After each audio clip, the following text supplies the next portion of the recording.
আমি একটু নকল মাস্টার আছি।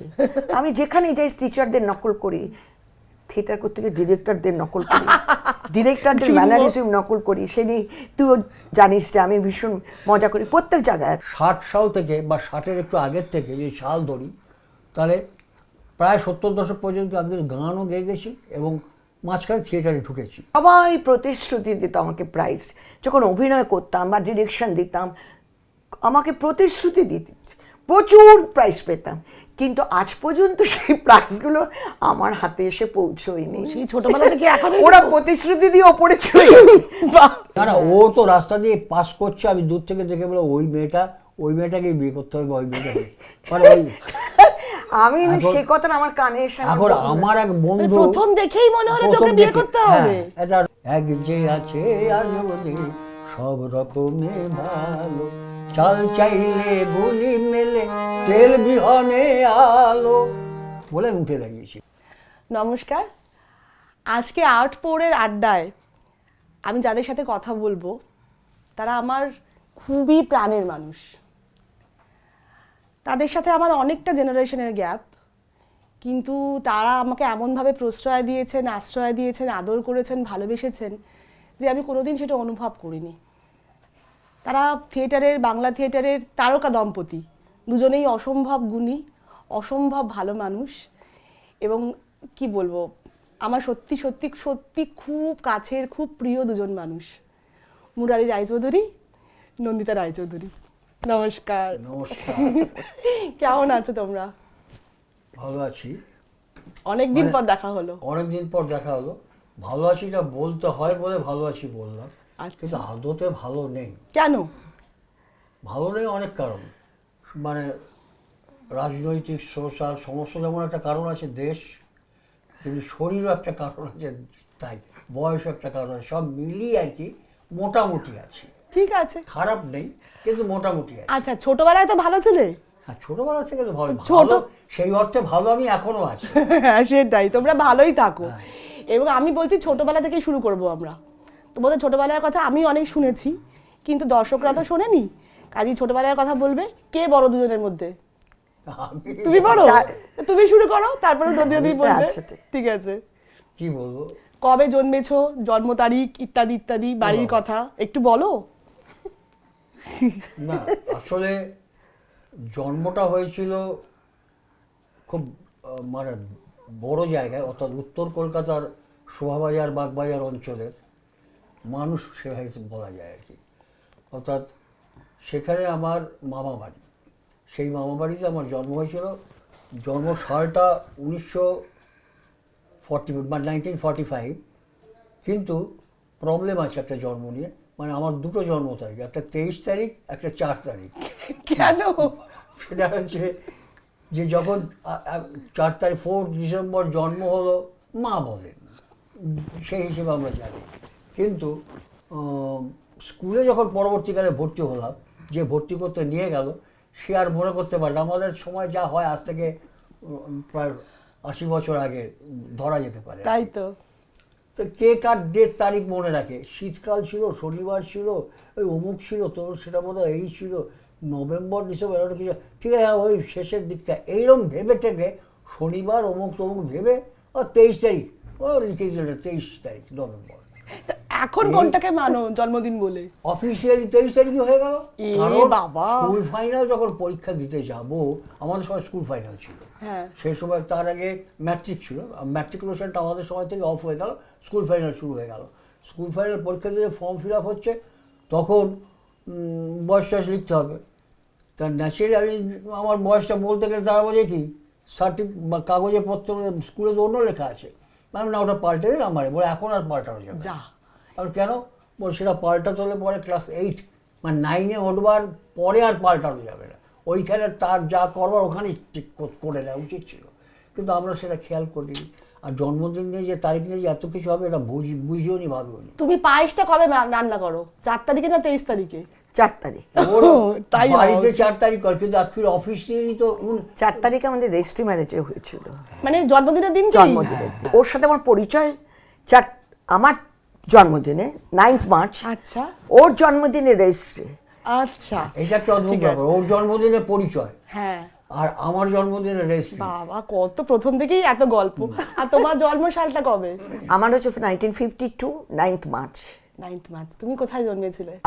আমার তো কলকাতা, বাবা মার স্বাধীন দেশে বিয়ে হয়েছে, স্বাধীন দেশে আমার জন্ম, কিন্তু আমার অরিজিনালিটি হচ্ছে আমার বারুদির নাগ চৌধুরী, ওটা হচ্ছে আমাদের অরিজিনালিটি। কিন্তু আমার দাদু ছিলেন, আমার দাদুর বাবার শেষের দিকে তাকে ত্যায্যপুত্র করেছিলেন।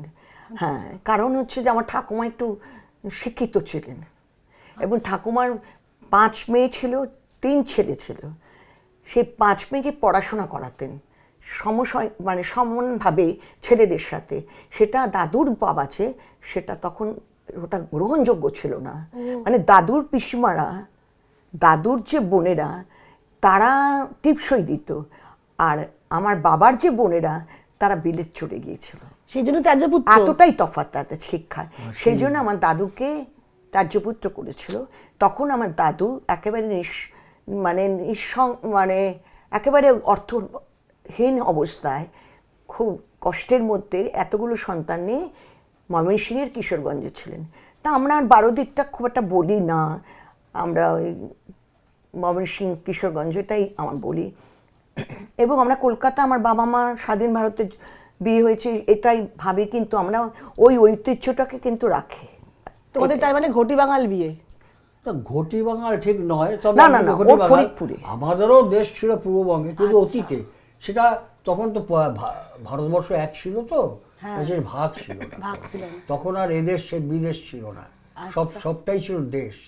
তা সেই জন্যে সেরকম ছিল। কিন্তু যখন স্বাধীনতা সংগ্রাম শুরু হলো, আমার জ্যাঠামশাই স্বাধীনতা সংগ্রামী ছিলেনও। ন্যাচারালি পুলিশের নানা রকম অত্যাচার এবং নানা রকম ব্যাপার থাকতো বাড়িতে, তাছাড়া চাকরিরও একটা দরকার ছিল। এইসব কারণে আমরা মানে আমার দাদু বা তারা এপারে একটা আস্তারা গাড়বার চেষ্টা করলেন, কিন্তু তা করে উঠতে পারেননি। কিন্তু পরবর্তীকালে আমাদের একটা মানে মামাদের ছিল 51বর্তী পরিবার, তার যেমন শোভাবাজারে থাকতেন, আবার গাংনাপুরে তারা একটা নদিয়া ডিস্ট্রিক্টে একটা বাড়িও বানিয়ে সকল মামার আমার মামাদের চিনে বুঝতে পারতাম না কে নিজের মামা কে পরের মামা, এরকম আর কি। কিন্তু আমাদের বাড়িতে হলো কি, সেভাবে হলো না। তাই ব্যারাকপুরে প্রথম আমরা উঠেছিলাম, সেটা 51বর্তী পরিবারের মতন, বাবা এবং তার ভাইয়েরা বোনেরা সব ওখানেই থাকতো। কিন্তু তারপর ওখান থেকে আস্তে আস্তে সেই পরিবার থাকে না আর, কাজের কারণে, পরীক্ষা পড়াশোনার কারণে বা নানান কারণে আমরা সরে যাই এবং পরবর্তীকালে বিচ্ছিন্ন আলাদা হয়ে যায়। কিন্তু অরিজিনাল ওদের বাড়ি তোমাদের মনে হয় ফরিদপুর আমরাই। সে ফরিদপুর ছিল অতীতে, কিন্তু আমরা স্বাধীনতার অনেক আগে চলে আসি, 1 নম্বর।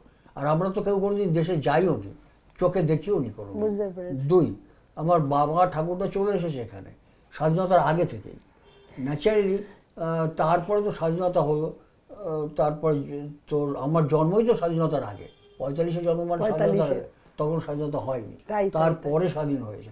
পরাধীন ভারতবর্ষে আমার জন্ম। আচ্ছা, তো এরকম করে বড় হলে পড়াশোনাও তো তা ওইভাবে শোভাবাজারে তো অনেক বছর কাটলো, 8-10 বছর। সেখানে ইন্টারেস্টিং ঘটনা হচ্ছে যে সেখানে পড়াশোনা খুব না হলেও আমার জীবনে কতগুলো জিনিস সেখানে অবাক করেছে। যেমন সবে তো স্বাধীনতা হয়েছে, আমি 8 পয়সা দেখেছি এবং 8 পয়সার মুড়িকেও কিনে খেয়েছি দোকান থেকে। আমি ল্যাম্পপোস্ট, গ্যাসের ল্যাম্পপোস্ট দেখেছি, তখন ল্যাম্পপোস্টটা জ্বলতো না, কিন্তু রাস্তায় ল্যাম্প পোস্টগুলো ছিল। ঘোড়া যে যেত, ঘোড়ার ট্রাম টানতো, সবাই ট্রাম লাইন ছিল, তার ঘোড়া জল খাবার জন্য ওরকম রাস্তার উপরে খাবার জলের ব্যবস্থা থাকতো ঘোড়ার, যেটা পরবর্তীকালে ওরা টান করতো লোকে, এও আমি চোখে দেখেছি। কিন্তু শোভাবাজারে আমার ইন্টারেস্টিং হচ্ছে যেটা হচ্ছে তখন রাস্তা ধোয়ানো হতো, জল দিয়ে রাস্তা যে ধোয়ানো হতো, সেই ধোয়ানোটার সাথে বিশেষ দিনে কীর্তনের একটা দল যেত ওই শোভাবাজার বেলটোলা স্ট্রিট দিয়েই গঙ্গার দিকে। তা আমরা একটা ঘরে ঘুমোতাম অনেকে মিলে মামাদের সাথে, তখন হয়তো অত বড় নয়, কিন্তু তবুও খানিকটা অবাক লাগতো। ওখানে একটা ওই কীর্তন শুনে দৌড়ে ছুটে যেতাম, ঘুম ভেঙে যেত, উঠে যেতাম। এবং ওই জলের কোনো লোক গেলে পরে জল কাছে নিয়ে আসা, দূরে ছুঁড়ে মারা, দূরে দেওয়া, একটা অদ্ভুত খেলা ওদের, ওরা খেলতো। আচ্ছা, ওই যারা কর্পোরেশন থেকে যারা জল দিয়ে রাস্তা দেওয়াতো, গঙ্গার জল, এইসব দেখেছি আর কি। সেই সব দেখতে দেখতে মনে তখনকার ছেলে মানুষই প্রশ্ন জাগতো আর কি, কিন্তু আর কিছুই না। তো ওই গানটা ওং ব্রহ্ম পরাৎ পর আজও মনে আছে, এরকম একটা গান আমাকে খুব আকর্ষণ করেছিল মনে। ওইখান থেকে কি শুরু গানের? শুরু হলো না ওখান থেকে, কারণ তখন তো খুবই ছোট, কিন্তু ওইটা আমার মনে একটা দাগ কেটে রইল আর কি। বাড়িতে কোনো গান বাজনার চর্চা ছিল তোমার? না, বাড়িতে শোভাবাজারের বাড়িতে ছিল না। শোভাবাজারের বাড়িতে আমি প্রায় 10 বছর কাটিয়ে আমি চলে এলাম পাইকপাড়ায়। পাইকপাড়ায় আমার শুরু হলো আমার নতুন স্কুল, পড়াশুনো, কাজকর্ম সব কিছু। আর পাইকপাড়ার পরিবেশটা যেখানটা আমি বাস করতাম, সেখানে যেমন রাজনৈতিক লোকেরা, লিডার, আমার নামি কংগ্রেস বা সিপিএম পার্টি, নানান পার্টির লোকেরা থাকতো, কলেজের অধ্যাপক থাকতেন, স্কুলের টিচাররা থাকতেন, মধ্যবিত্ত নানা রকম গরিব মানুষ সবাই মিলে থাকতেন। সেইখানে কিন্তু কালচারাল অনেক প্রোগ্রাম হতো। অশোকবাবুও তো ওইখানে থাকতেন? না, অশোকবাবু থাকতেন নাগের বাজারে। নাগের বাজার কাছাকাছি সব। কাছাকাছি। বিভাস স্যারও তাই। হ্যাঁ, সবই উত্তর কলকাতা। উত্তর কলকাতা। এবং সেইখানে আমরা না অনেক কিছু দেখেছি। কীর্তন যেমন দেখেছি, তেমন দেখেছি সঙ্গের নাচ, তেমন দেখেছি গাজনের নাচ, কাওয়ালি হতো শুনেছি। কাওয়ালি শুনেছি। এরকম নানান ধরনের গান বাজনা শুনতে শুনতে শুনতে শুনতে নিজের মনের মধ্যে একটা আগ্রহ বা আকর্ষণ জন্মাতে শুরু করলো বা জন্মালো। পরবর্তীকালে নিজে শুরু করলো, সেটা আবার আর একটা কাহিনী, অন্য গল্প। আমি এই প্রসঙ্গে নন্দিতাদির কাছে আসি। এই যে ধরো বলছে গল্পটা যে পাড়ার একটা পরিবেশ, সেখান থেকে একটা শিশুর মনে তৈরি হচ্ছে গান বাজনার আগ্রহটা। তুমি তো টিচার, তুমি তো মনে করো তুমি এটা খুব জরুরি, তাই না? আজকালকার বাচ্চারা সেটা মিস করে না নন্দিতাদি? সেটা খুব মিস করে। তোমার ছোটবেলায় কিরকম পরিবেশটা ছিল? আমার ছোটবেলার পরিবেশ ছিল কি, আমার পিসি কাকা ওরা সবাই মানে সবারই বিয়ে শাদী হয়ে গেছে, কিন্তু সবাই, আমার এক পিসি খুব অল্প বয়সে মারা গেছে, তার 4টি সন্তান আমাদের বাড়িতে থাকতো। মানে আমাদের বড় পরিবার, ঠাকুমা ছিলেন, দাদু ছিলেন, পিসিরা পড়াশোনা করতে এখানে আসতেন। তখনও তারা পড়াশোনা অনেকে করেছেন। আমি তখন খুব ছোট, ওদের কোলে, ওরা কোলে রেখে আমাকে পড়ছে এরম ধরনের আর কি ছিল। তা আমাদের ফ্যামিলিতে মানে প্রতিদিন প্রায় 20 জনের মিনিমাম রান্না হতো, সেটা আমার মাই করতেন। এবং আমাদের বাবা ওখান থেকে এসে সাহিত্য পরিষদ স্ট্রিটে এসেছিলেন, ওখানে উঠেছিলেন।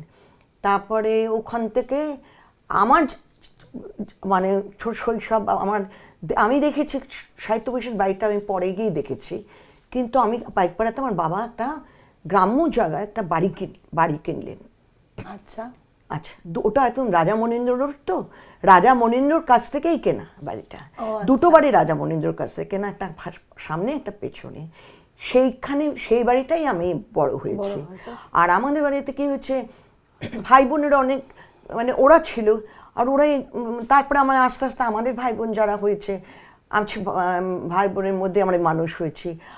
আর আমাদের পরিবেশটা মানে খুব পরিচ্ছন্ন ছিল, গ্রাম ছিল। আমার বাবা মানে গ্রামটাকে উন্নত করার চেষ্টা করতো। এখনও তো খুব মডার্ন হয়ে গেছে বাবা। প্রথম থেকে আমরা ওখানে থাকতাম, ওখানে ছোটোকালে। আর আমাদের বাড়িতে একটা জিনিস ছিল, ফার্স্ট প্রায়োরিটি হচ্ছে পড়াশোনা। শিল্পচর্চা হতো। আমার মনে আছে সন্ধেবেলা, খুব ছোট তখন আমার ঠাকুমা গান গাইতেন, আমার ঠাকুমার সাথে পিসিরা সবাই গান গাইতেন। আমার এক কাকা ছিলেন সুভাষ নাগ চৌধুরী, বাড়ির নাম ছিল গোপাল। সে কিন্তু ফরওয়ার্ড ব্লক করতেন ওই দেশে, আমার বাবার মার বিয়ের আগের ঘটনা আমরা শুনেছি। আর আমার বাবা করতেন সংশোধনী অনুশীলন বলে একটা, সেটা কোন রাজনীতির মানে পক্ষে বিপক্ষে জানা। কাকার ফরওয়ার্ড ব্লকটা হেমন্ত বাবুর সাথে নাকি সমসাময়িক বয়সী এরকম করতাম। আমার কাকা কিন্তু মার্ডার হয়েছিল কংগ্রেসের হাতে ওইখানে। তখন কাগজে লেখালেখি আমাদের কাছে ডকুমেন্টসও আছে, সবকিছু আছে। অদ্ভুত সব ইন্টারেস্টিং ছোটবেলা তোমাদের। তারপরে চলে আসে কলকাতায়। তারপরে পাইকপাড়াতে আমাদের শুরু পাইকপাড়া থেকে। আর আমার বাড়ির থেকে একটা মানে ভীষণ মানে ডিসিপ্লিন, সন্ধ্যে বাড়ির বাইরে যাওয়ার খুব একটা পারমিশন ছিল না। তার মধ্যে আমি পালাতাম বাড়ির থেকে, কারণ আমি ভীষণই বাড়িতে আদরের ছিলাম, সবাই ছেলে, তার মাঝখানে আমি মেয়ে এবং একটুখানি। এবং তুমি থিয়েটার করবে পরে, তোমাকে তো পালাতেই হবে বাড়ি থেকে। হ্যাঁ, পালাতেই হবে আমাকে বাড়িতে। এই খেজুর বা আমাদের রেডিওর একটা স্টেশন যেটা, সেটা আমাদের পাইকপাড়ায় ছিল, সেখানে বাড়ি চলে যেতাম। তারপর আমার মা বকাও খেতাম, কিন্তু আমরা খুব শাসনের মধ্যে থাকতে হতো আমাদের। তো এই থিয়েটার যে করবে, দুজনকেই জিজ্ঞেস করা, মুরারিদার মিউজিকের দিকে গেল, তুমি যে থিয়েটার করবে, হ্যাঁ, তো এইটা কি করে ঠিক করলে, মানে কবে থেকে শুরু করলে, ভাবলে? আমার থিয়েটারটার সাথে ওর ছোটত্বকাল থেকে তো আমি ওকে চিনি না, আমি আমার মতো করে, আমাদের বাড়িতে শিল্প চর্চা ছিল, গানের চর্চা, বড়দের তুমি আবৃত্তি করতে পারো, বড় তখন আসর করতাম, আসরে নাটক করতাম, আসরের ওইটুকুনি বাবার ছাড় ছিল। আসর বলতে মণিবালা আসর? আর মণিকুমার ওই আসর আছে না, শুক্তার একটা আসর, ব্যান্ড বাজানো হবে, পুজোর সময় লাইন করে করে যাওয়া হবে, সেখানে আমি সেক্রেটারি ছিলাম, আমি ডিরেক্টর, আমার ছোট ছোট সবাই ওরা অভিনয় করতো। সেই অভিনয় দাদাও করতেন, আমার দাদা যে ছিলেন সেও করতো, সেই অভিনয় ওখানে শুরু হলো। ওই শিল্প ব্যাপারটা আমার বাড়িতে আছে, কিন্তু নাটক নয়, মানে আমি যেভাবে থিয়েটারটা করি সেটা হতে পারে না, মানে একটা রিমোট আছে আর কি, রিমোট আছে। মুরারিদার সাথে আলাপ না হলে গান গাও না, তখন মুরারিদাকে আমি চিনি না। তারপর আস্তে আস্তে যখন বড় হয়েছি, আমার দাদা যখন নাটক করতো, দাদা কিন্তু নাটক করার পারমিশন ছিল, আমার ছিল না। বুঝতে পেরেছি। আমি তখন ছোট, দাদাও তখন ক্লাস 6, 7, 8 পরে এরম আর কি। আমার মনে আছে আমি খাটের তলায় লুকিয়ে থাকতাম, আমাদের বাড়িটা খুব বড় ছিল, ওখানে রিহার্সাল হতো, খাটের তলা আগের থেকে সে দুপুরবেলা সকাল থেকে স্কুল করে সে লুকিয়ে থাকতাম। তারপরে ওখানে যে দাদাদের যে ডিরেক্টর কান ধরে আমাকে বার করতো, আচ্ছা তারপরে চলে যেতাম। ওই একটা আমার ইয়ে ছিল, দাদাদের নাটকের ডিরেকশন যখন দাদা করতো, তখন নাকি ও ওখানে গিয়ে গান গাইতো, মিউজিক, কিন্তু আমার সাথে কোনো কানেকশন ছিল না। এবার ওই করতে করতে তারপরে দাদার সাথে থিয়েটার করতে আরম্ভ করলাম। দাদা আর আমি কী করতাম, ওই রেডিওর নাটক শুনতাম, তাহার নাম ছিল রঞ্জনা, সেই শুনে শুনে নকল করে করে, আমি একটু নকল মাস্টার আছি, আমি যেখানে যাই টিচারদের নকল করি, থিয়েটার করতে গিয়ে ডিরেক্টরদের নকল করি, ডিরেক্টরদের ম্যানারিজম নকল করি। সে নিয়ে তুইও জানিস যে আমি ভীষণ মজা করি, প্রত্যেক জায়গায় আছে এক একটা ডিরেক্টরে কী কী আছে, মানে সিম্বল আছে আমার কাছে, সেই সিম্বলগুলো আমার লোকেরা জানে, যাই হোক আমার বন্ধু বান্ধবেরা, এটা আমার একটা স্বভাব ছিল। তা ওই রেডিওর নাটকটাকে নকল করতে করতে আমি তখন আমরা স্টেজ করতে আরম্ভ করলাম, স্টেজ করতে করতে কিছু জায়গায় আবার কলস করতে আরম্ভ করলাম। পয়সা দিত কি দিতে না আমি জানি না, আমি কিছু জানতাম না। আবার প্রম্পটও চলতো, কিন্তু আমি প্রম্পট করে কোনোদিন নাটক করি না, আমি কিন্তু মুখস্থ করতাম। দাদাও প্রম্পট যে করতো, সে প্রম্পট করতে করতে অনেক সময় উঠতে যেত, প্রায় স্টেজে উঠে যেত, আর আমি এত চোখ পাকাতাম যে আপনি বেরিয়ে যান স্টেজ থেকে। এবং দাদারা যে নাটক করেছে, বাবা মনে হচ্ছে সিরাজদৌল্লা করেছিল, দাদারা হাফ প্যান্ট পরে, বাংলার ভাগ্য আকাশে সব ডাইরেক্ট বলছে হাফ প্যান্ট পরা, তার নাম ছিল কার্তিক, আমরা কেতুদা ডাকতাম, সেই এরকম। আর ওইখানে যে নাটক করতাম, পাড়ার বয়স্ক লোকেরা আমাকে খুব ভালোবাসতো, এবং আমি যে ওখানে সেক্রেটারি, বাচ্চাদেরকে কন্ট্রোল করছি, ওটাকে খুব ওরা মান্য করতো, আমাকে খুব ইয়ে করতো। আর সবাই প্রতিশ্রুতি দিত আমাকে প্রাইজ, যখন অভিনয় করতাম বা ডিরেকশন দিতাম, আমাকে প্রতিশ্রুতি দিত, প্রচুর প্রাইজ পেতাম, কিন্তু আজ পর্যন্ত সেই প্রাইজগুলো আমার হাতে এসে পৌঁছয়নি। সেই ছোটবেলা থেকে এখন ওরা প্রতিশ্রুতি দিয়ে ওপরে চলে গেছে। আমাদের পাড়ায় এটাই ছিল, প্রতিশ্রুতি, প্রচুর প্রাইজ হচ্ছে, সে আমাকে মানে কত যে আমার প্রাইজ মানে ঘর ভরে হয়ে যেত, কিন্তু আমি কোনোদিন হাতে পেলে না। হ্যাঁ, কথা। এইভাবে আমার নাটকটা শুরু।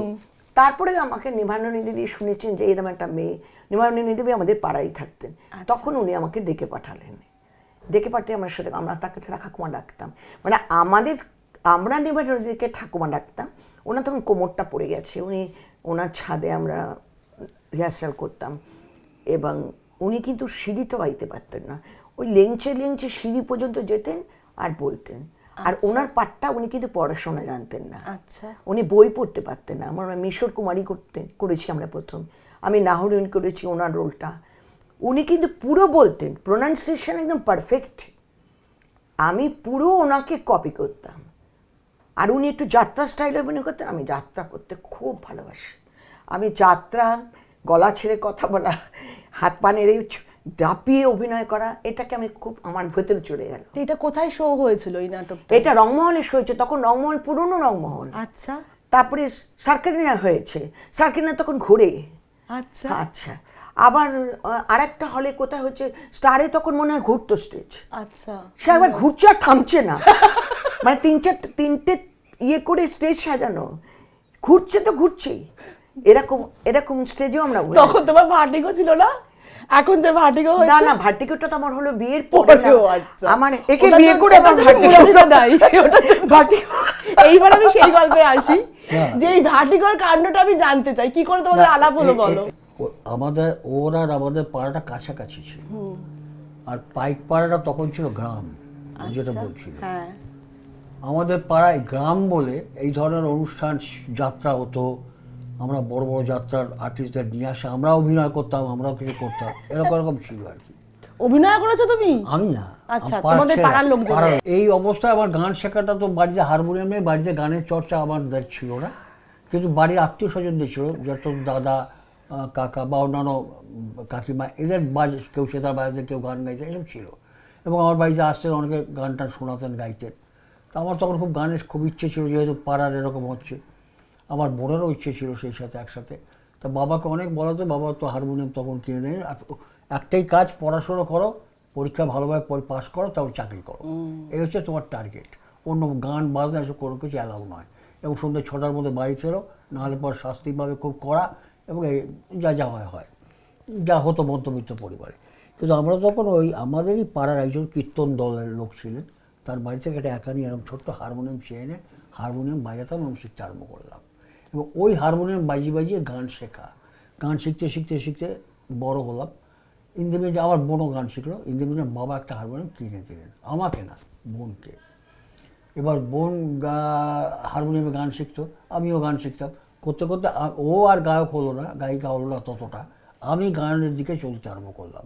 পাড়া পরিবেশের মধ্যে আরম্ভ হলো, এবং পাড়ার ছোটো ছোটো ফাংশনও, তখন সেই ফাংশনকে জলসা বলতো।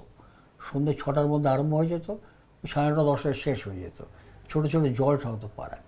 সেই সব জলসায় আমি গান গাইতে শুরু করলাম। গান তখন শেখা শুরু হয়নি, তখন কি গান গাইতে? আধুনিক গান, আধুনিক শ্যামল, মানব, তরুণ দিয়ে সব গানগুলো শুনতাম, পুজোয় খুব বাজতো, ভালো গান গায় ওগুলো। পুজোয় বাজতো, বেঁচে আধুনিক গান গাইতাম। আচ্ছা। সেটা নিয়েও মজার কিছু কথা আছে।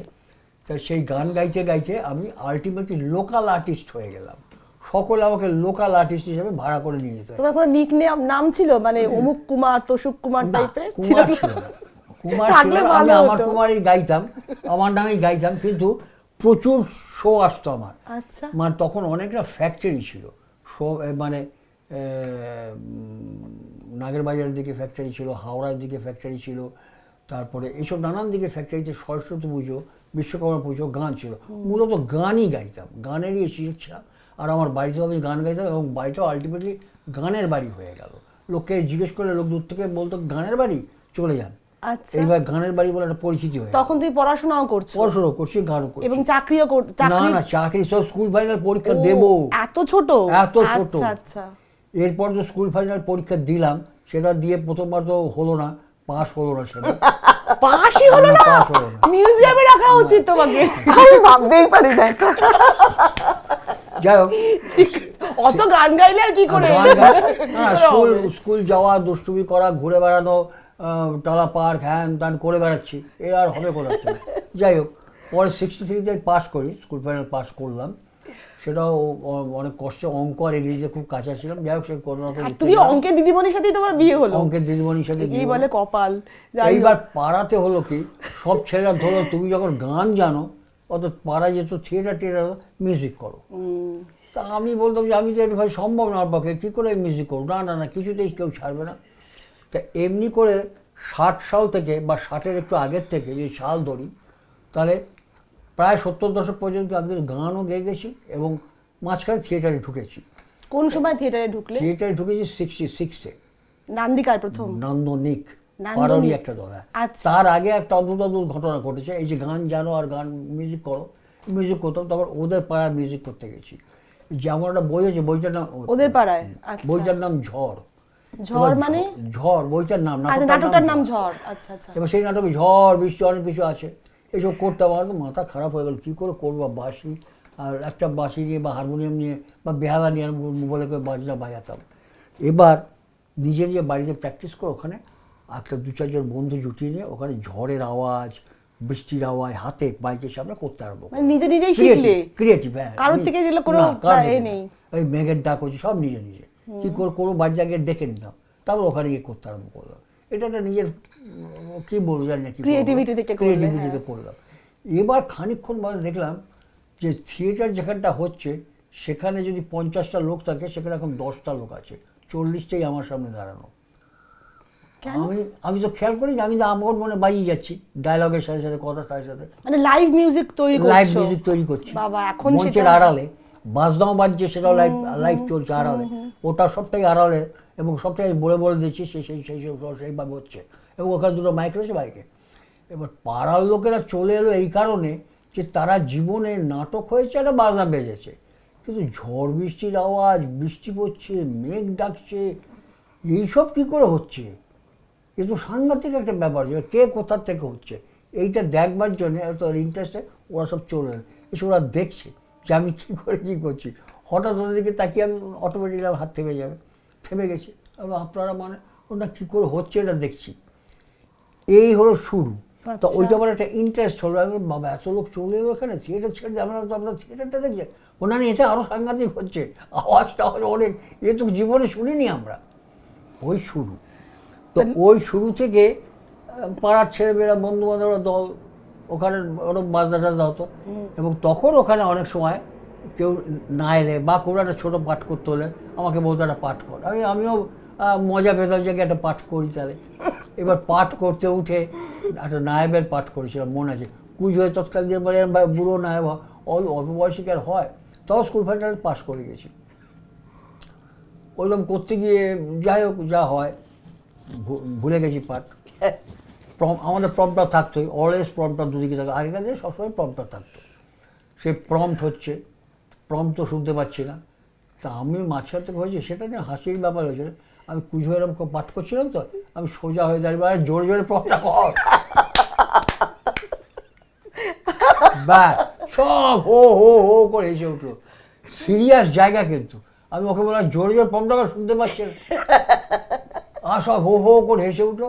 সে আবার প্রম করতে আর বলো, আমি আবার যেমন কুঝো হয়ে যেমন পাঠটা করছে ওই পাঠটা আমি আমার করে বেরিয়ে চলে গেলাম। আর জীবনে অভিনয় করনি, তাই তো? ঠিক, খুব ভালো করেছো, বেঁচেছে। আর এই যে তুমি যদি অভিনয় করতে, তাই তো আমরা তো পেতাম না তোমাকে, এই যে মিউজিকের ব্যাপারটা পেতাম না। ওইটা আর পেতাম না। তো তুমি ওটা হতো। নান্দিকারে কি করে এলে ওখান থেকে? তারপরে নান্দনিকে গেলাম, তখন 66 নান্দনিকে চাপাডাঙ্গার মেলা নাটকে, ওখানে বাজাতে হবে, গান গাইতে হবে, এবং টু সাম এক্সটেন্ট অভিনয়ের মতো ডায়লগ ফায়লগ বলতে হবে বসে বসে, কিন্তু ওইরকম ব্যাপার নয়। ওইটা খুব জমিয়া, ওরা সিদ্ধেশ্বর ভট্টাচার্য করতো, চোখে ছোটো শিশির ভাদুরী বলতো, এইসব নানান হলে হতো, বিভিন্ন কম্পিটিশনে বহু সব হয়েছে। যাই হোক, ওই আমার প্রথম থিয়েটারে ঢোকা। এবার ওইখানে থিয়েটার করতে করতে করতে এনার সাথে আমার পরিচয় 1966-এ। 66 এ পরিচয়, পরিচয়টা থিয়েটারের সূত্রে পরিচয় না, পরিচয়টা হচ্ছে আমরা বন্ধু বান্ধবরা সে আমাদের পরিচয়টা কিরকম, পাত্র দেখা পাত্রী দেখার মতো। না ও রাস্তা আমাকে দেখেছে, মানে ওর তখন 22-23 বছর বয়স, অত্যন্ত পাকাতা বলেই।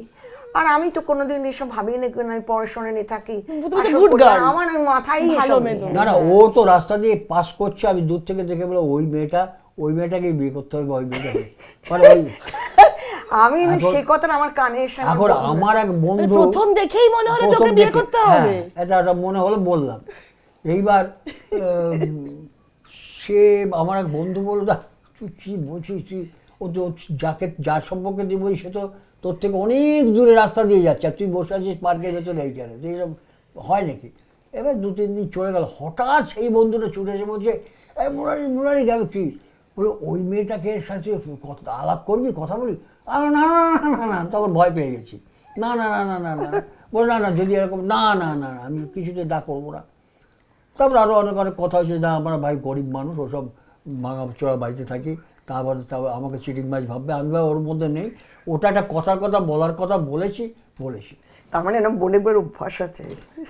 তারপরে তুমি বলতে পারো না, তারপরে প্রথম এটা ভাবতে পারছো, দূর থেকে দেখেছো, চোখ দেখেছো তুমি অর্জুনের, তখন কি তুমি আরো ফর্সা ছিলে?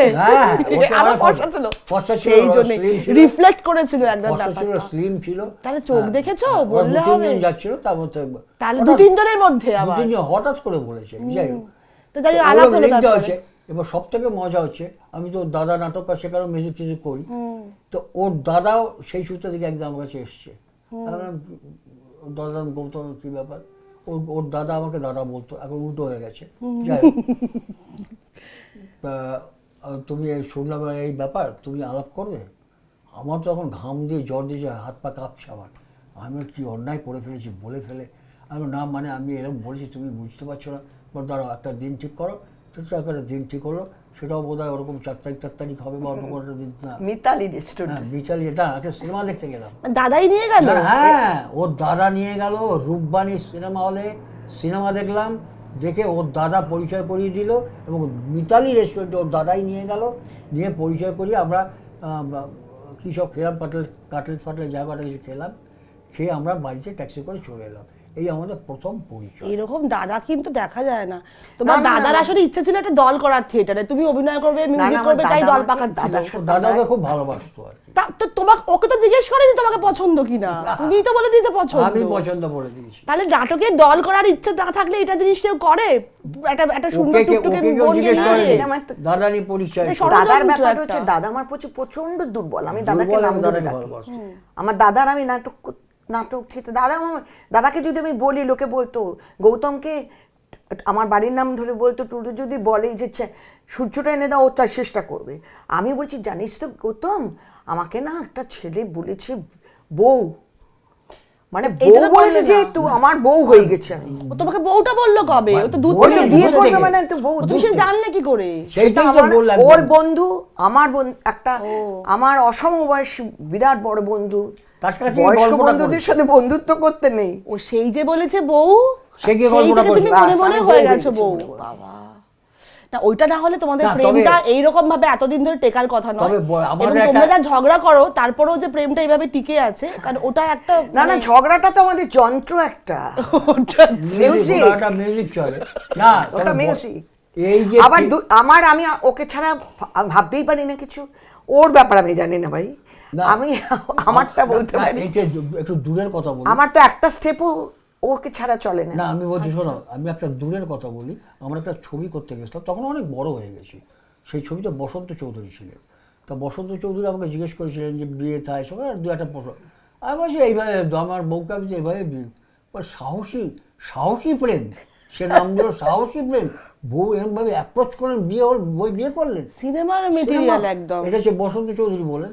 আর বসন্ত চৌধুরী আরেকটা কথা বলেছেন, একটা ক্যাসেটের গান ছিল আমার মেয়ের আর আমার, ধনধান্যে পুষ্পে ভরা। হ্যাঁ, ধনধান্য পুষ্পে ভরা গানটা শুনে বসন্ত চৌধুরী বলেছিলেন এটা পৃথিবীর শ্রেষ্ঠ সঙ্গীত। সাহসী প্রেম পৃথিবীর শ্রেষ্ঠ সঙ্গীত। বইটা যদিও হয়নি। এবার আমরা একটু থিয়েটারে আসি, কারণ অনেক গল্প আছে আমার। তোমাদের এতদিনের কাজ, 60 বছর ধরে তোমরা থিয়েটার করছো, আমি তো জানি না কি করে শেষ করব। তো নান্দনিক হলো, তুমি তখন পাড়াতে করছো, নিভারণী দেবীর কাছে করছো, তারপরে তোমরা সিরিয়াস থিয়েটার চর্চা শুরু করলে, মানে সেটা কবে থেকে? আমি তো গান করেই যাচ্ছি, আর ওই থিয়েটারটা হচ্ছে, আর গান করে যাচ্ছি। আমার থিয়েটার ও কিন্তু রবীন্দ্র ভারতীতে ভর্তি হল। না, আমি যখন নিবারণী দেবীর কাছে নাটক করছি তখন তখন দীপেন্দু চক্রবর্তী, উৎপলেন্দুর দাদা, যিনি বিশ্বভারতী ক্যালকাটা ইউনিভার্সিটি ইংলিশের হেড অফ দ্য ডিপার্টমেন্ট, দেশে লিখতেন, অনেকে চেনেন ওনাকে, স্বনামধন্য একজন সাংবাদিকও ছিলেন। উনি দেখে বললেন, তুই বিএসসি ম্যাথস নিয়ে পাশ করে গেলি, তুই একটা কাজ কর, তোর মনে হয় থিয়েটারটা তোর ভেতরে আছে, তুই রবীন্দ্র ভারতীতে যা আর ওয়ার্কশপে চলে যা, থিয়েটার ওয়ার্কশপে। এইবার আমি ওখানে রবীন্দ্র ভারতীতে ভর্তি হই। রবীন্দ্র ভারতীতে মানে রিটিট পাস করে গেলাম। এবার ভাইবা হলো, ভাইবাতে বসে গিয়ে দেখি ওখানে খোকন কাকু বসে আছেন। খোকন কাকু মানে রুদ্রপ্রসাদ সেনগুপ্ত। উনি হচ্ছেন ওনার বাবা আমার পিসিমাকে মেয়ে নিয়েছিলেন। আচ্ছা, তাই সেই সূত্রে আমাদের সাথে একটা ভীষণ পারিবারিক ভীষণই ভাবে, মানে নিজের কাকা নয় এটা আমরা ভাবিনি কখনো। ওনাদের ভাই বোন সবার সাথে, আমাদের পিসিদের সাথে একদম ভাই বোনের মতো। তখন নান্দিকার তৈরি হয়ে গেছে, নান্দিকার হয়ে গেছে। উনি তখন নান্দিকারে আছেন, সবাই আছে। আচ্ছা, তো রুদ্রবাবু সাথে তুমি কাছে তুমি ইন্টারভিউ দিলে, গণেশ মুখার্জি, বিভূতি বাবু, কুমার রায়, তারপরে তরুণ রায়, এরা সব বসে আছে। যা সম্ভব তখন ছেড়েছিল আর কি, তারপরেই আর কি সম্ভবিত তখন ছেড়েছিল। হ্যাঁ, চার্জ ছেড়ে তরুণ রায়, মানে রবীন্দ্র ভারতীতে। আচ্ছা আচ্ছা, তরুণ রায় রিটায়ার করার সময় এসে যা বসে আছেন, এটা আম টেবিল, তার মধ্যে তুমি একটা নাটক করে। আমার তখন মহিষের কুমারী পুরে নেমেছে, আমি দেখুন দুর্দান্ত গলা, আর তখন ভয় দণ্ড নেই, কিছু নেই। আর তখন আমি মিশর কুমারী। মিশর কুমারী পাঠ করলাম। ওরা জানি না কি আমাকে বেরিয়ে বলল, স্বদেশদার মেয়ে তুই তুই নাটক করতে এসেছিস? কে বললে? রুদ্রদা। এই খোকন কাকু বললেন, রুদ্রপ্রসাদ সেনগুপ্ত বললেন। উনি তো গান, ওরা তোরা তো গানের ফ্যামিলি, তুই এখানে পারমিশন পেলি? তোদের বাড়িতে প্রগতিশীল বাড়ি, কিন্তু থিয়েটার করতে দেবে না। আচ্ছা যাই হোক, এই হয়ে গেল। এইবার আমি ওখানে মানে রবীন্দ্রভারতীতে তখন প্রত্যেকের ডিরেকশনে নাটক করছি, সব যারা প্রফেসর নিবেদিতা দাস এরা প্রত্যেকের ডিরেকশনে আমি কাজ, আমার মেন রোল, মানে আমি খুব তখন রমরমা মানে ইউনিভার্সিটিতে উড়ে বেড়াচ্ছি আর কি। আচ্ছা, শুধু থিয়েটার করছি।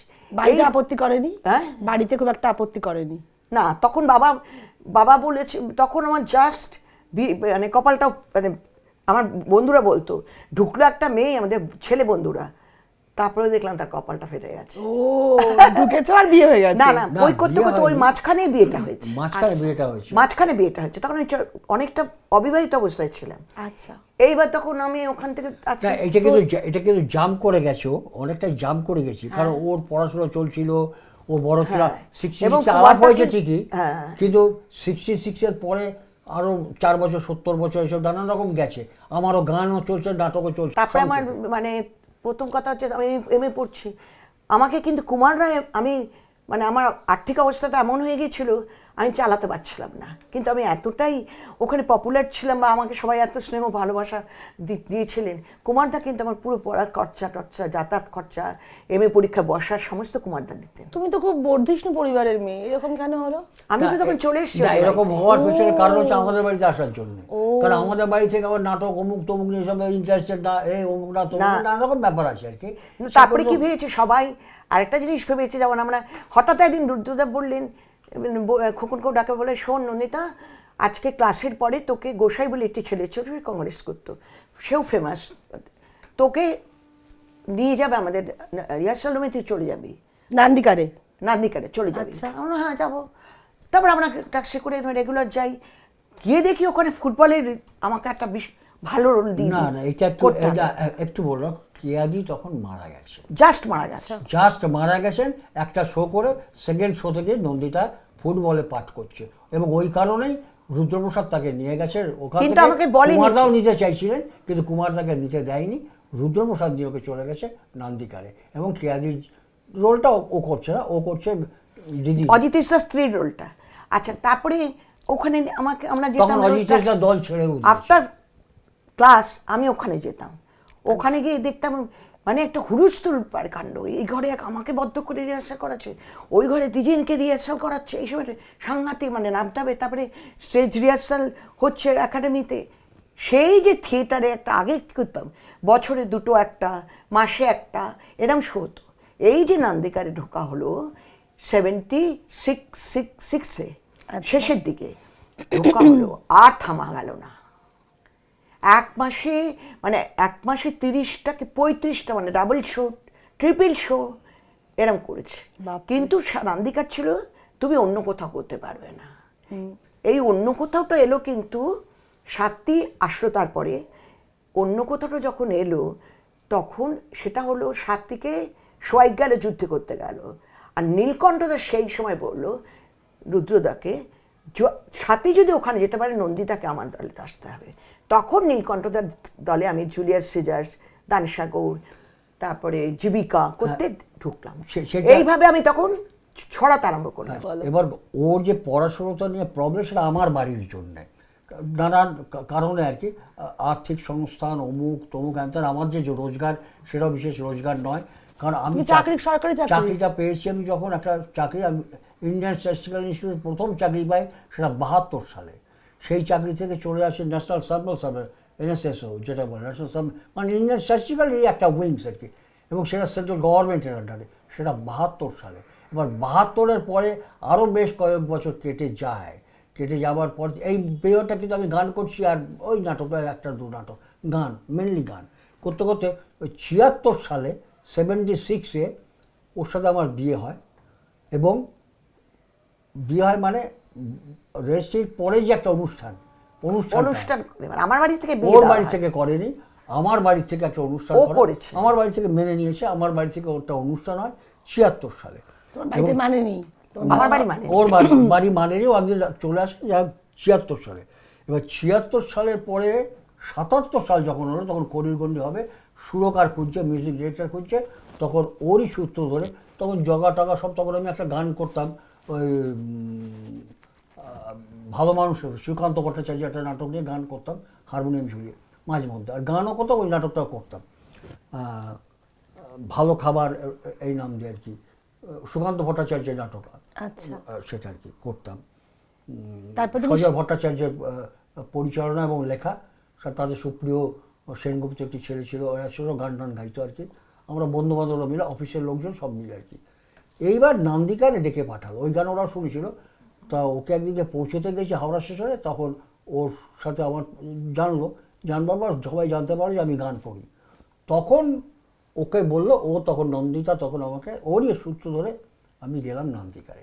এই যে নান্দিকারে আমি গেলাম, তার ফলস্বরূপ হলো এই যে আমার গানটা আস্তে আস্তে চলে যেতে আরম্ভ করলো, নাটকটার মধ্যে ঢুকতে আরম্ভ করলাম আমি। কারণ নান্দিকা তো মাসে 30 দিনে 30টা শো করে প্রায় এরকম, মানে তখন খড়িরগন্ডি শুরু করছি আমি, আবার ফুটবলে গিয়েও ভিড়ের মধ্যে দাঁড়িয়ে যাচ্ছি, হই হই হাই হাই করছি, গান টান করছি, বেশ তারপর কী করবো রুদ্রদা বলছেন, আর খড়িরগন্ডি সই করছি।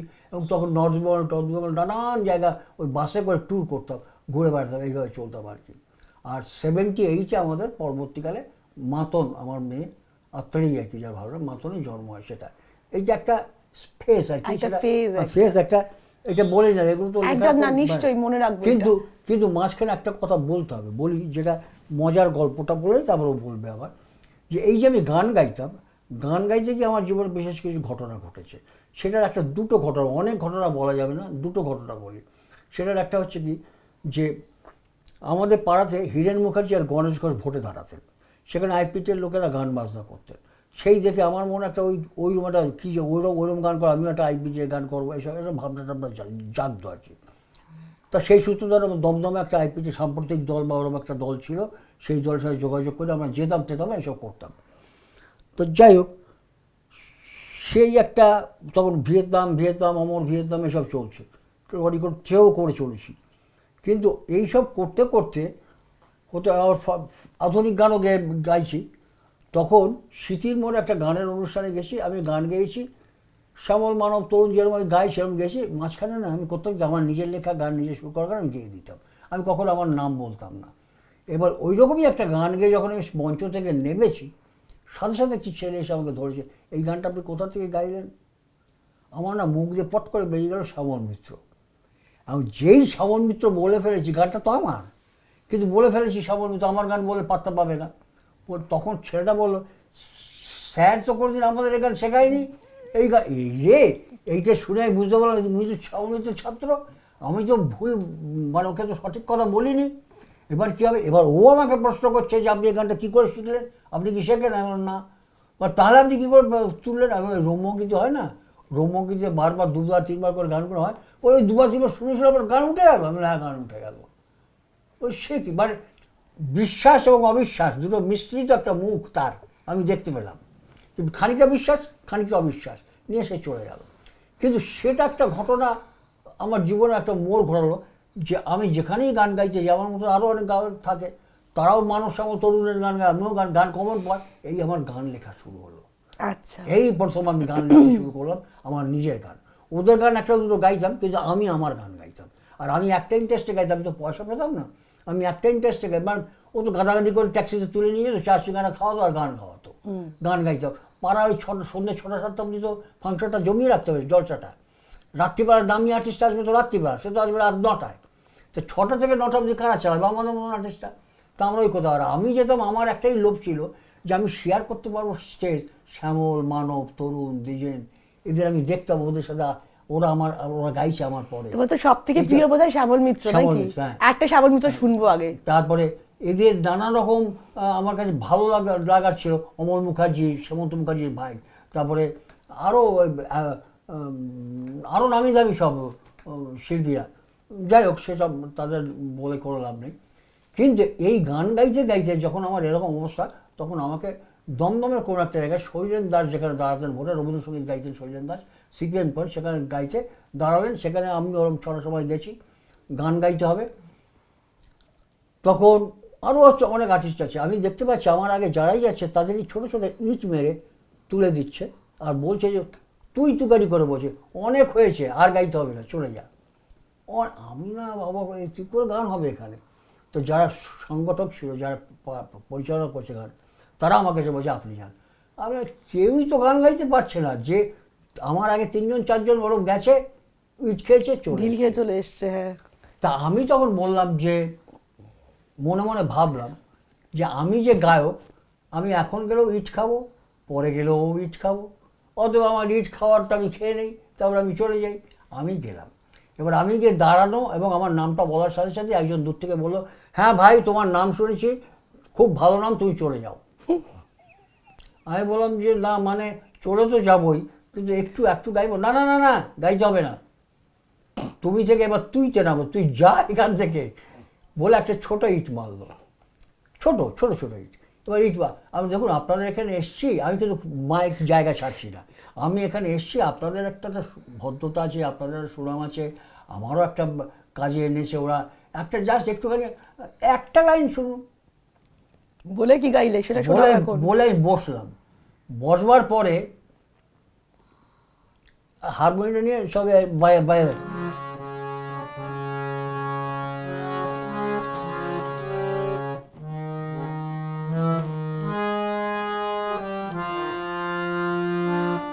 ভুলে গেছি, যাই হোক।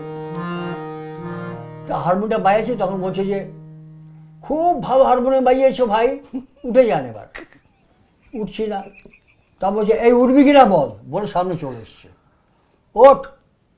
তখন আমি বললাম এই এক লাইন গিয়ে উঠে যাবো। এবার ঠিক আছে তাহলে এক লাইনই গা।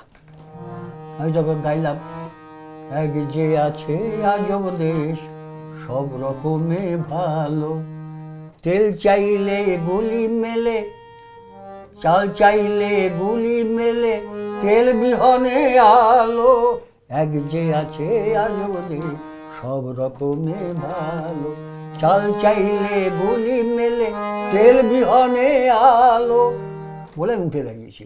এটা হচ্ছে 66 সালে খাদ্য আন্দোলন হয়েছিল, তখন এই গানটা আমাদের সব লোকজন করেছিল 66-এ। তো সেই গানটায় ওই গানটাই দেখলাম, এই ধরনের গান কেউ গাইছে না, অথচ এই গানটাই গান কেমন একটা গান। এবার হলো কি, ওই গানটা গাইবার পরেই আমি উঠে দাঁড়িয়েছি, চলো আমি এক লাইন গাইবো বলেছি। হঠাৎ আমাকে একজন সামনে এসে বলল, শুনুন ভাই বসুন, আপনি একা গাইবেন, আর সব বাদ, কেউ গাইবে না, আপনিই গাইবেন। আমি অবাক হয়ে গেলাম, আর মানে আমাকে তো একটা লাইন গাইতে দিয়ে উঠে যাবে, না আপনিই গাইবেন, আর কেউ গাইবে না। তো যাই পর আমি দু একটা গান গাই গেলাম, আমি ওদেরকে জিজ্ঞেস করলাম ব্যাপারটা কী বলুন তো, আমি যেমন কিছু খারাপ ভালো গাইনি, এটা একটা গায়ে গিয়েছি। বলে না আসলে ব্যাপারটা কী জানেন তো, ওই পাড়াটা সিপিএম, এই পাড়াটা কংগ্রেস, এখন দুটো মিলিতভাবে ফাংশন করছে। এখন কংগ্রেস ফাংশনটা করছে, তারা গণসঙ্গীতের শিল্পী আনবে না, আর সিপিএম কন্ডিশন দিয়েছে একজন গণসঙ্গীতের শিল্পী আনলেও আনতে হবে, আর ওরা বলছে আনবো না। তো আমি যে গণসঙ্গীত যাই সে তো আর ওরা জানে না। এইবার আমি দেখলাম যে আধুনিক গান যখন চলছেই না, চলবেই না, তাহলে এইটাই একটা এক্সপেরিমেন্টাল গেয়ে দেখি। এই গানটা তখন গিয়েছিলাম, এই গানটা গাইবার পরেই সিপিএমের ছেড়া সরে গেল, বলে এবার চলুক ফাংশন। এবং তারপরে রমরম করে ফাংশন চললো, এবং সেখানে টপ আর্টিস্ট বলতে বোধহয় সেই সময় ছিল ফোক সং গায়ে যে নির্মলেন্দু চৌধুরী। এবার নির্মলেন্দু চৌধুরী আসবেন, ও তো আসে, আরও কয়েকজন টয়েকজন গাইবে, এরকম। এইটা যেমন একটা মজার ইন্টারেস্টিং ঘটনা, আবার এর উল্টো একটা ঘটনা আছে, নিমতায় ফাংশন হচ্ছে, সেখানে ওরকম এই একটা এক্সপিরিয়েন্স হয়েছে। এখন যেখানে আমি গান গাইছি আমার পেছনে সমস্ত লোকজন বসে আছে, আগেকার দিনে সব থাকতো বসে আছে, আর পেছনে হঠাৎ রাস্তার উপর দেখছি একটা লাল ফ্ল্যাগ উঠছে। আমি ভাবছি কি লাল ফ্ল্যাগ উঠছে মানে এটা তো সাংঘাতিক জায়গা, ওই জায়গাটা হবে ও দেশবাসী রে,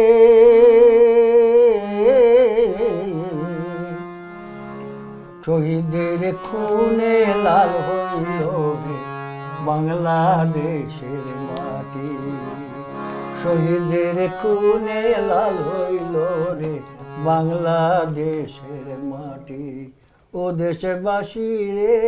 এটা গাইছি গণসঙ্গীত, এটা আমারই লেখা গান আর কি। শহীদের খুনে লাল হইল রে বাংলাদেশের। এবার দেখলাম কি আমি 2 লাইন গাইতে না গাইতেই আমাকে যে নিয়ে গেছিলো সে আমার স্টেজের সামনে এসে ইশারায় বলছে এরম করছে। আমি এরকম করছে কারণটা কি? আমার কাছে নেবে আয় গান বন্ধ কর, নেবে কর। ইন্ডিপেন্ডেন্ট থেকে দূরে মানে অলরেডি মারামারির মতো একটা শুরু হয়ে গেছে। হঠাৎ আমার স্টেজের কাছে একদল ছেলে হলো, সে গালাগালি আর বলবো না এখানে, আমি এই আর্টিস্টটাকে এনেছে কেড়ে মার, আগে তাকে মার তারপরে এটাকে মারবি। হ্যাঁ, আমি বলি এই যে এর মানে ওটা কংগ্রেসীদের অনুষ্ঠান নাকি? একদম একদম কংগ্রেসের অনুষ্ঠান। মানে আমরা এখন দেখে ভাবি যে পলিটিক্যাল অবস্থা, তখনও কি কম তখনই সাংঘাতিক বলে- ছিল। না, এর তখন- ফাংশনে ওর গান গাওয়া যাবে না। না। এই যে হয়েছে কালকে একটা লগ্নজিতা হ্যাঁ, গেয়েছে জাগো মা, সেই নিয়ে একটা কেস হয়ে গেছে। না, তবে কি একটা কেলেঙ্কারি। ছিল ওই অবধি থামতো, লোকে কথা শুনতো, ওই যে যারা ওদের কথাটা শুনতো আর কি, ঠিক, যাই ওরা সময় থামানো টামানো মেনে নিল, ওইটা আর বাড়াবাড়িতে গেল না, মানে থানা কোর্ট পুলিশ আইন তার মার খুন খারাপ এসে গেল না, বুঝতে পেরেছি। সবাই থামিয়ে দিল। সবাই ছেলে বলো আমাকে খালি ডেকে নিয়ে বলো তুই এদিক দিয়ে বেলঘড়িয়া দিয়ে যা, নিমতার বেলঘড়িয়া একটা রাস্তা আছে, রিক্সা করে ডেকে দিয়ে নিমতা দিয়ে তোকে যেতে হবে, তুই বেলঘড়িয়া থেকে ট্রেনে করে বাড়ি চলে যা।